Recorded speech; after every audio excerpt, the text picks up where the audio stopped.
Of the show for today. The topic is health and the real estate market in Tennessee, and we're fortunate to have with us attorney Kenneth Reddick. And Mr. Reddick, let's see if we can pick up where we left off the last time by saying something about the nature of the real estate market in Tennessee. I think you've given us an excellent overview in terms of this market, but what is happening in Tennessee with real estate at this particular point? Yes. In Tennessee, unlike many pockets of the nation, in particular Florida, Colorado, Nevada, and California, which are markets that have been really hit hard by the recession. Tennessee, in particular Middle Tennessee, the market has remained relatively stable and has done pretty well. I mean, there has been some decline, but it has been, overall, it's been pretty well. And the market as a whole is beginning to make a comeback. You know, thanks in part to efforts of the president in the American Recovery and Reinvestment Act, which one part of that was the first-time home buyers tax credit, which has provided the economy with a much needed injection and has been a boon to the national economy. And which, by the way, was just extended. It expired, was set to expire November the 30th this year.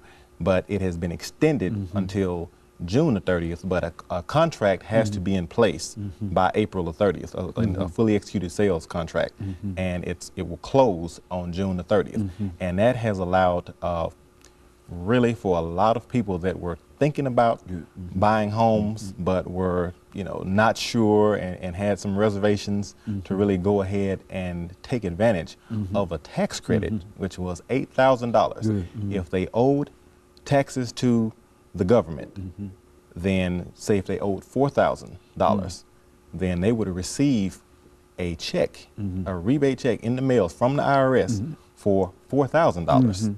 They didn't know anything. They received the entire $8,000. Now, with the extension, it's broader, because you can have, if there's been a person that has owned a home for 5 consecutive years within an 8-year period, they qualify for $6,500. So it's given more incentive for people to go and get into the market and to go ahead and buy, because real estate fuels the national economy.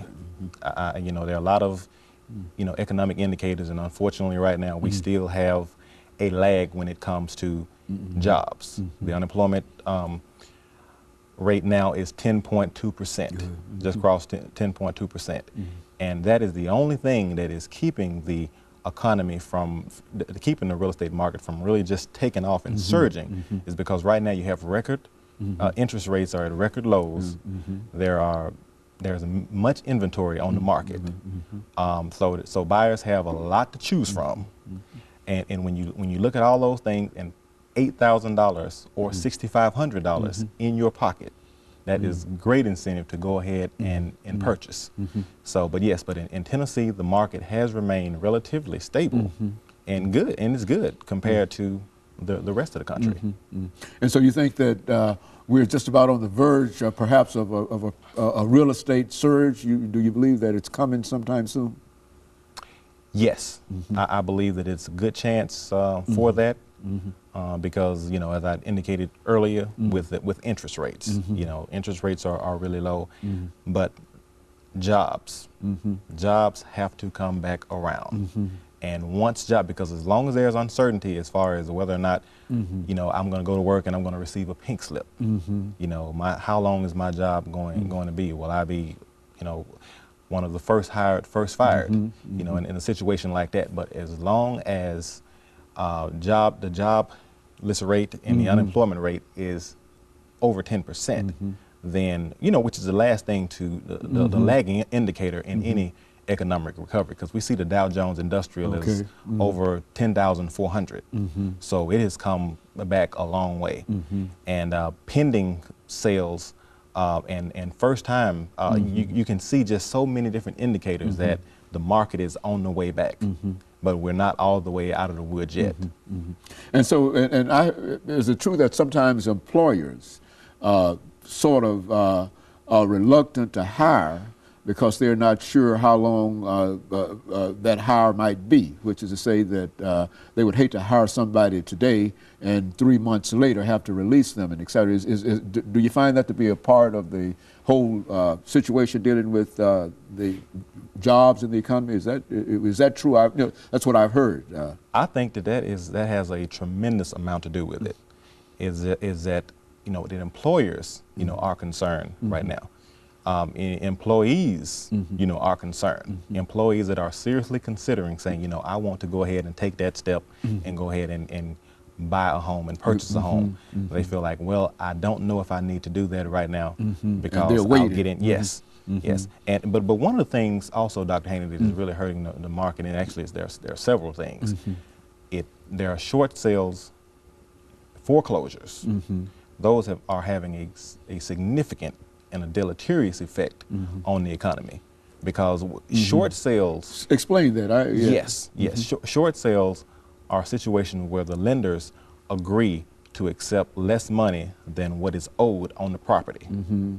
So, lenders go through a process where they go and have it appraised, and they do BPOs, which buyers price opinions, and to see whether or not,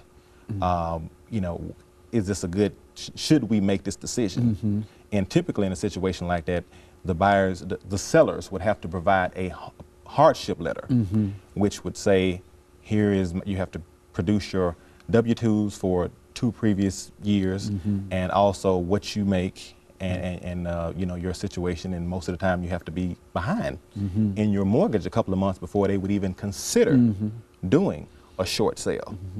But yeah, that is really having an adverse impact, because with the short sales and the foreclosures are bringing the prices down and affecting property values. Because short sales, as I said, less more than what's that's what's owed, and so it's having an adverse impact on the economy as well.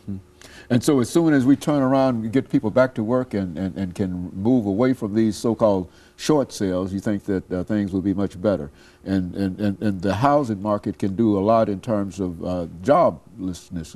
Is that correct? Absolutely. Jobs, Dr. Haney, is essential. Jobs are the key to a recovery. There's just no way around it.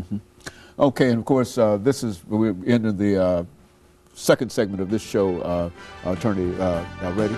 And of course, we'll be back with our audience following this very, very short commercial break.